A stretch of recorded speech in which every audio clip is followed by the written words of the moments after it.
तेरा गुलाम होगा, मंजिल उन्हीं को मिलती है जिनके सपनों में जान होती है। नमस्ते, मेरा नाम रिया विनोद नाइक और आज मैं आपके सामने जिसका कोई नहीं उनकी माई यानी सिंधु ताई की कहानी लेकर प्रस्तुत हुई हूँ। मंजिल बहुत दूर है, जाना वहाँ ज़रूर है। मंजिल बहुत दूर है, जाना वहाँ ज़रूर है। रास्ता मुश्किल है पर मरना मंजूर है। हमसे न तू खाने की या पीने की बात कर, हमसे न तू खाने की या पीने की बात कर, मर्दों की तरह इस दुनिया में जीने की बात कर। जिस मातृभूमि के गोद में अरे तू पला, उस पवित्र धूल में घुटनों की बल चला। उस फटे आंचल को सीने की बात कर, उस फटे आंचल को सीने की बात कर, मर्दों की तरह इस दुनिया में जीने की बात कर। रोता क्यों रे बाबा, रोने का नहीं, मैं हूं ना तेरे सिंधु ताई, जिसका कोई नहीं उनकी माई, रोने का नहीं। एक समय ऐसा था जब मुझे रास्ते पर बेसहारा छोड़ दिया गया। मेरा जन्म 14 नवंबर को महाराष्ट्र के वर्धा जिले में हुआ। मेरा नाम चिंदी रखा गया। इसका मतलब फटा या फेंका हुआ कपड़ा होता है। क्या आप जानते हैं मेरा नाम ऐसा क्यों पड़ा? क्योंकि मैं लड़की थी ना, कोई मुझे चाहता ही नहीं था। पुराने ज़माने में ऐसा ही किया जाता था, किसी का नाम कचरा तो किसी का नाम दगड़ू। मैं उसी की बली हूँ। चिंदी से सिंधु कब बनी पता ही नहीं चला। मेरी शादी 10 साल की उम्र में 35 साल के व्यक्ति के साथ हुई और फिर क्या, वहाँ भी वही हुआ। मेरे पति ने मुझे घर से बाहर निकाल दिया।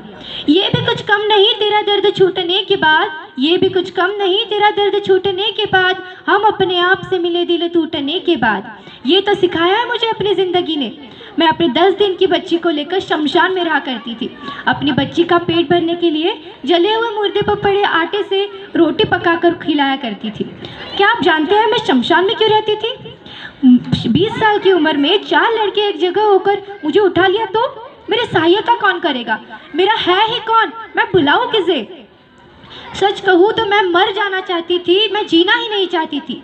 मगर मैं मरी नहीं। मैंने अपने दुख को इतना नज़दीक से देखा कि दुख गुम ही हो गया। जब मैं अपने बच्चे को लेकर मरने के लिए पेट पर बांध थोड़ी दूर चली तो मुझे एक भिखारी बाबा रोते हुए नजर आया, जो जोर से चिल्ला रहा था, हे भगवान, मैं बीमार हूँ, मैं मरने वाला हूँ, मुझे खाना सही नहीं तो 2 घूंट पानी पिला दीजिए। तो मैंने सोचा कि मरने से पहले कुछ पुण्य किया जाए, तो मैं वहाँ पर रुकी, उन बाबा को उठाया। उन्हें बहुत तेज बुखार था। मैंने उनसे कहा, मेरे पास रोटी भी है बाबा, आप सिर्फ पानी पी के मत मरिए, रोटी खा के और पानी पी के मरिए ना। और फिर क्या, वे मरे ही नहीं। तो मेरे मन में विचार आया, सिंधु ताई, खुद के लिए सही नहीं तो बेसहारा लोगों के लिए तो जीना। तब से मैंने बेसहारा लोगों की मदद करनी शुरू की और अपनी आंचल की छाप अनाथ बच्चों पर कर दी।